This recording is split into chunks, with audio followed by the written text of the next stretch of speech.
All right. Excellent. Hello, everyone. I've spoken to quite a few people here already, but just to introduce myself, my name is Louise Fabricius. I am a senior analyst at a consultancy firm called Oxford Research.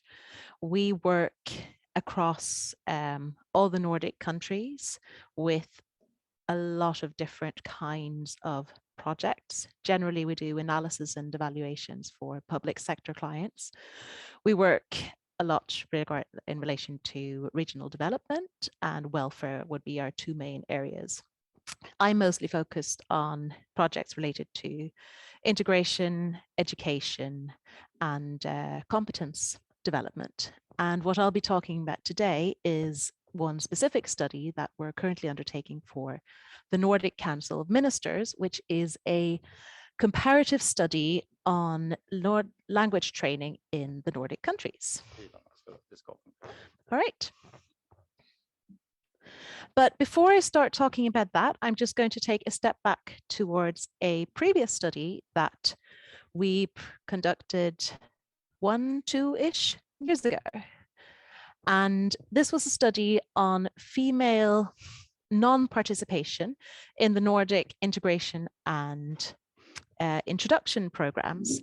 This study was very explorative because obviously this group of people who don't participate in these very structured programs that we have in the Nordics, they kind of fall between the chairs a little bit. We don't know very much about them. There is no quantitative data available at all.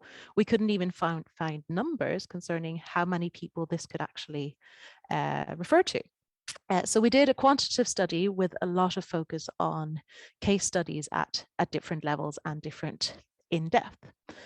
And we, of course, had a lot of findings, both in relation to who is this target group. But one thing we found, which was really important, was this idea of alternative measures, as we call them, that someone is mostly, at least, picking these people up. And that's not the public education sector or these formal programs. It's a civil society sector. And in relation to this, we identified what we call these alternative measures, and had some important findings in relation to that I think is also a good starting point for the study that we're working on right now. So basically, we found that, of course, these are a complement to public programs. They're an important complement, and in particular, when it comes to certain obstacles that this target group is experiencing, and that's mostly in relation to an obstacle such as not being aware of or understanding the opportunities they have to participate in these programs, but also not fulfilling the requirements to participate. And this could be because they've aged out, they've been too long in Finland, for example, or it could be that they simply don't have access to these programs because they come as they're perhaps a labor market migrant and then they've lost their job. We also found that in general, of course, these alternative measures can be a lot more flexible. Of course, because they can be based on more local conditions. What are the actual needs of this group that we have here right in front of us? It's not on a national basis, but this small group of women sitting here with us right now. And it also sort of means that you can be flexible in terms of the methods you're using, the tools you're using. Third, we found that language training, of course, was a crucial part in nearly all of these alternative measures. And that could be language training in a somewhat more formal sense, that you're actually being taught the language through, for example, study circles, even though you're not participating in the actual public programs, but also more informal, of course. We've also saw in general that these measures actually help to encourage trust in the public system among a group of people, among a target group where actually trust is not that high. So by having access to these alternative measures and becoming more familiar with the language. And I think going into what Jennifer was talking about earlier today, actually feeling that you can understand the society that you're in, these became very important. And while this is not what we're working on in this study, it still is a very important starting point. And I think also one of the reasons that the Nordic Council of Ministers have asked for us to conduct this study. So what we're doing now is a comparative study on language training services for adult immigrants in the Nordic countries. Not very easy to say fast. And basically our client is both the Nordic Council of Ministers, but also the Norwegian Ministry of Labour and Social Affairs, who have the presidency this year. And the purpose of what we're doing is quite broad. It's a very large study. It's larger than most projects that we've done for the Nordic Council of Ministers in the past many years. And what we want to do, or what they want us to do, is broadly to increase the knowledge of adult language training for immigrants in Denmark, Finland, Norway, and Sweden, and also then to give insights into the quality of these services. So what actually works, for whom, and why, as Anna Maria was saying this morning.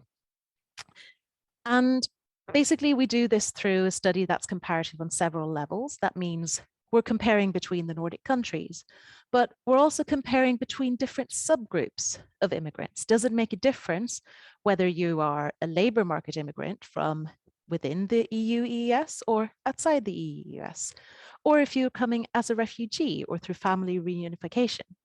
And we can say there's very, very little hard quantitative data available on this, and also in regards to the actual learning situation, then these subgroups might not actually matter very much, but they do matter in relation to policy making, and they really matter in relation to who has access to formal training. Another thing that we're aiming to do is to pinpoint what is best practice when it comes to these perceived benefits of language training. So what are perceived benefits?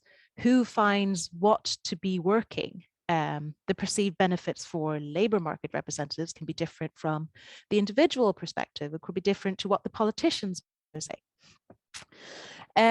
We're also looking at, of course, capturing perspective of actors, both in relation to formal and non-formal actors or providers of education. And I'll be speaking here today mostly about the non-formal findings we've had so far.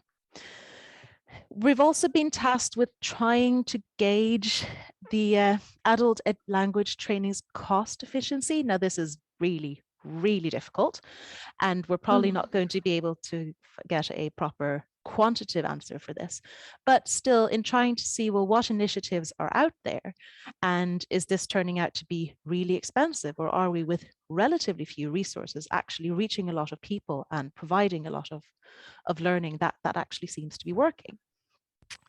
And based on all this, then we're supposed to develop policy recommendations for how these different types of language learning can be developed in the future, and the benefits be ensured. And how we're doing this, we are combining, well, we're currently have finished off our first phase of data collection in the 4 countries. We've performed a lot of interviews. I know that some people here today have been interviewed by my colleagues. Lots of desk research. We've spoken to academic experts. We've spoken to people in ministries to kind of get the policy perspective. We've spoken to different types of providers. We've spoken to trade organizations to get the kind of, should we say, provider perspective on this. Then we have a survey out at the moment that I'll be getting back to. That's aimed at providers and at participants. And then we'll be doing some in-depth case studies with 2 specific cases per country. And just to reiterate and go back to, so what we've been doing in this as well is we're making a distinction between formal learning, of course, and adhering to this more. This is what's happening, the publicly accessible, often free learning, have exams, you might need to do this because otherwise you won't be getting your benefits or your allowance and so on. And then more non-formal training, which can be a lot of different things, as we'll go on to. So what we've been finding so far, and this is not rocket science, and hopefully everyone should recognize this, otherwise we're definitely on a wrong path. But of course, we're seeing that in all countries, non-formal training is extremely heterogenic. There's so many different things under this umbrella of what non-formal language training means and is. But generally, in all the Nordic countries, of course, there's plenty of initiatives. We're also seeing that there's kind of a different logic of success between if you're looking at formal training or non-formal training.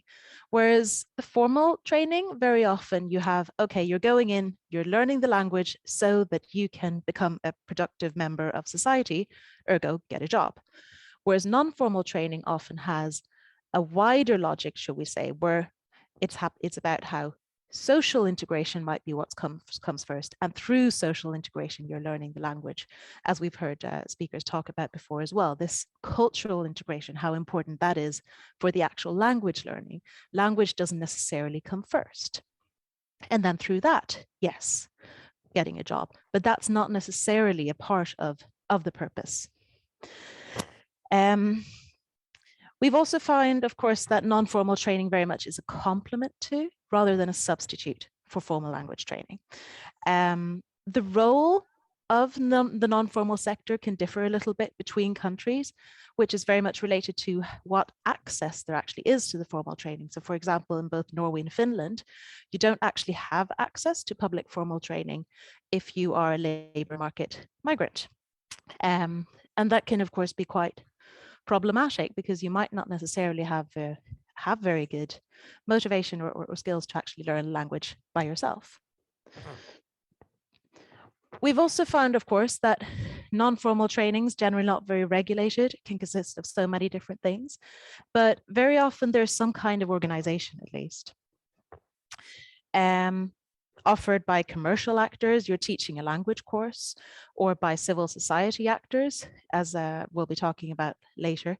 It's a language cafe, or you're matching up people to go for walks with someone who speaks Norwegian, for example. But above all that, the role of non-formal training is particularly important when the access to formal training is limited. And given where we are right now, so what are we trying to figure out when it comes to best practice from an expert and provider perspective? And that's really important, that this is not the whole picture. We're still very much in the first half of the information that we have here. But in general, this is very overarching and subject to change. We'll see what I can tell you in December or early next year when we have our results.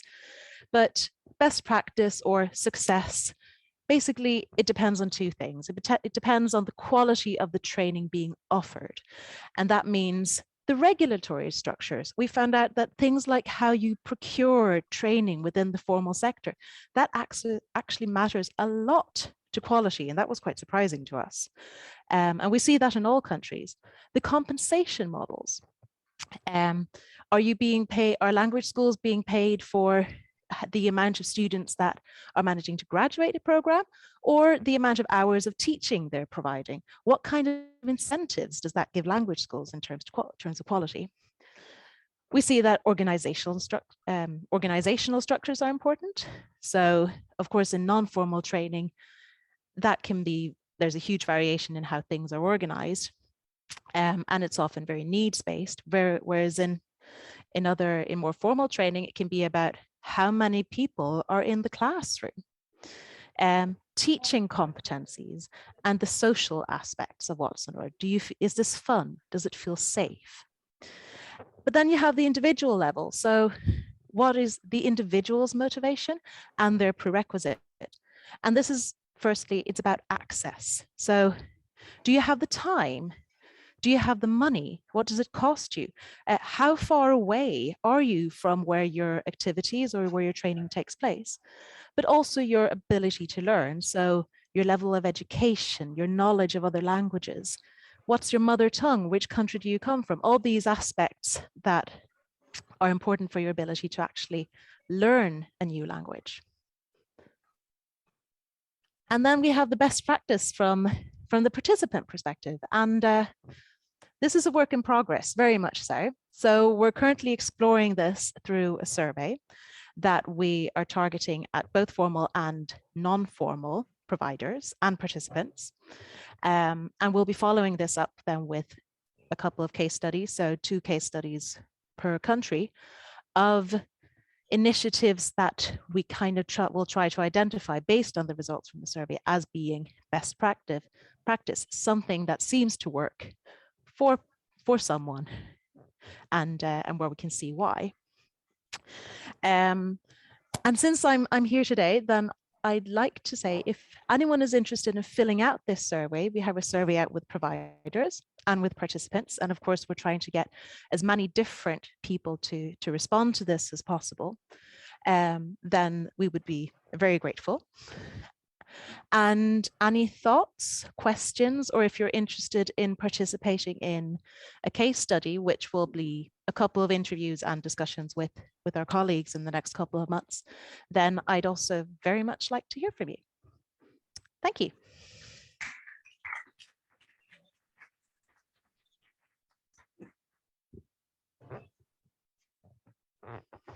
And the clicker worked.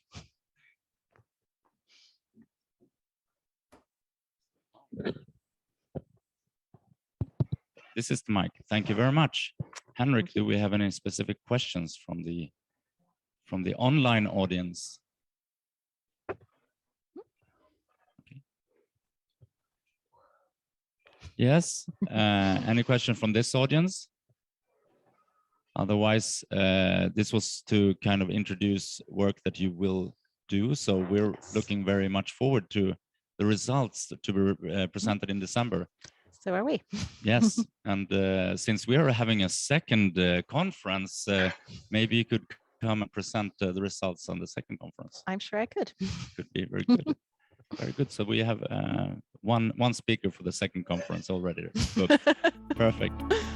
Okay, thank you very much. Thank you. Okay.